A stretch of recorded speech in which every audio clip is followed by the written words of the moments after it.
Next up, guys, we got Karl Williams taking on Jhonata Diniz. Neither one of these guys has a nickname, but I could tell you, Karl Williams is Karl the Takedown Williams, right? This guy has been very plain and simple with his game plans in the UFC. 3-0, 3 decisions. He has taken down Justin Tafa, put him on his ass, taken down Chase Sherman, put him on his ass. In fact, I don't even think he had that much success taking down Chase Sherman, if my memory serves. I think he got a couple of takedowns. Let me look at the UFC stats page, but I know that he just outboxed Chase Sherman, who's very slow and a little bit predictable. So if we go back and look, Karl Williams, yeah, I was right. He only got 1 takedown against Chase Sherman. It was 70 significant strikes to 54.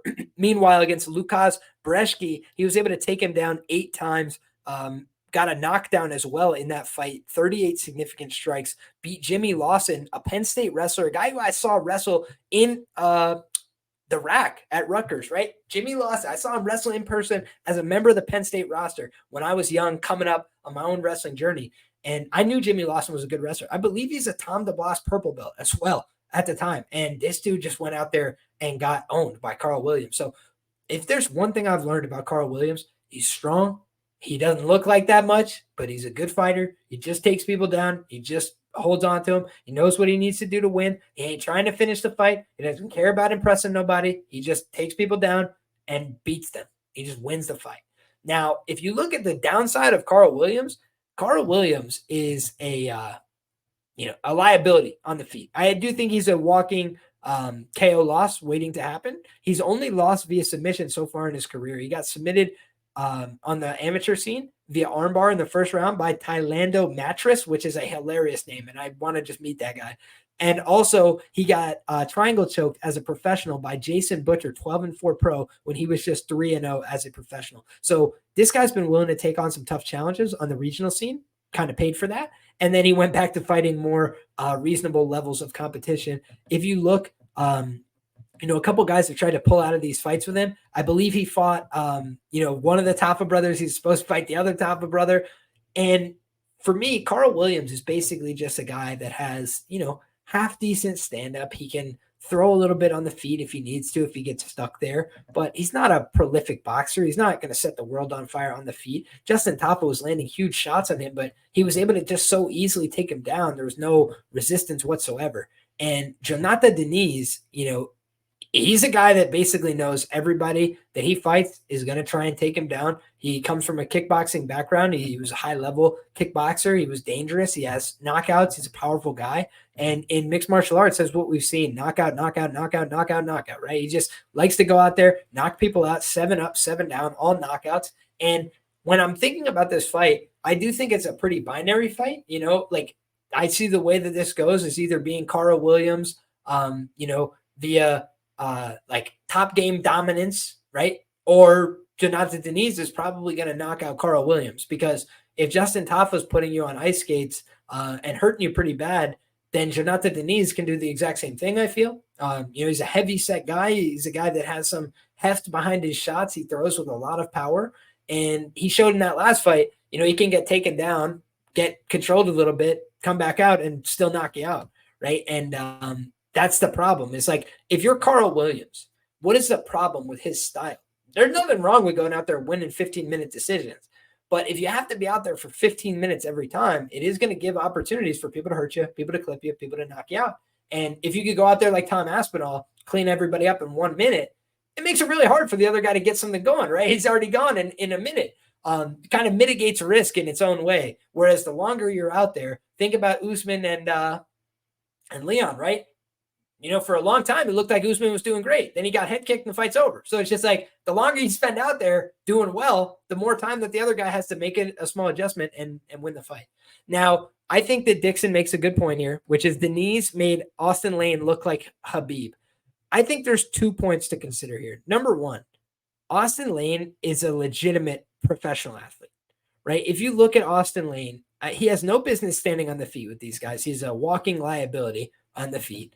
Football players, by and large, guys, have a lot of, subconcussive brain damage, potentially when they come after a career in professional football. over to fighting, it can be a huge burden. And a lot of times, some of the worst knockouts that you see in all of professional mixed martial arts are these former football players. And it's just something to keep in the back of your mind. Cody Garbrandt, Brendan Schaub, there's a number of them that you could go through where it was, bad knockouts, lose control of themselves, bad things. So things that you want to be very weary of in terms of brain damage.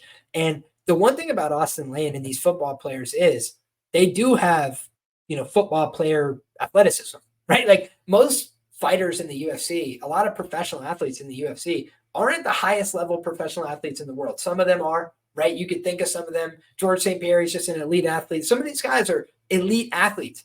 John Jones, he comes from a family of NFL players, right? Like everybody in the family has insane athleticism, insane athletic genes.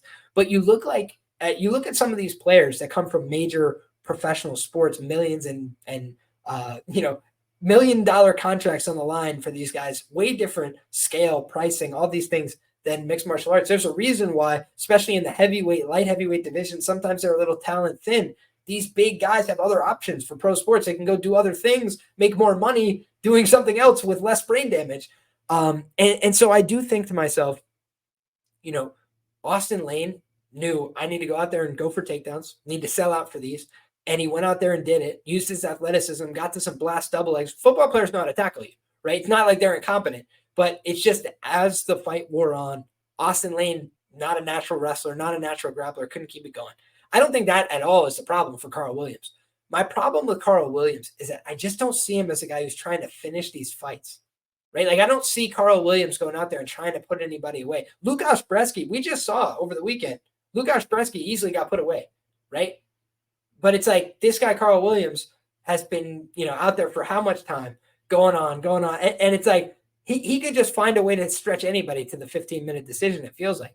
And I do worry that the longer you're out there with a guy like Diniz, you make one mistake and you could just be sleeping and the fight's over. So I don't think that Diniz is like, some guy who's destined for great things in the division, but I do think that he offers the potential antidote to Karl Williams, right? Because if you're not going to stuff the takedowns, the only way you can win is to knock the guy out. So if you're looking for a puncher's chance, I think you can do worse than glory kickboxer Jhonata Diniz.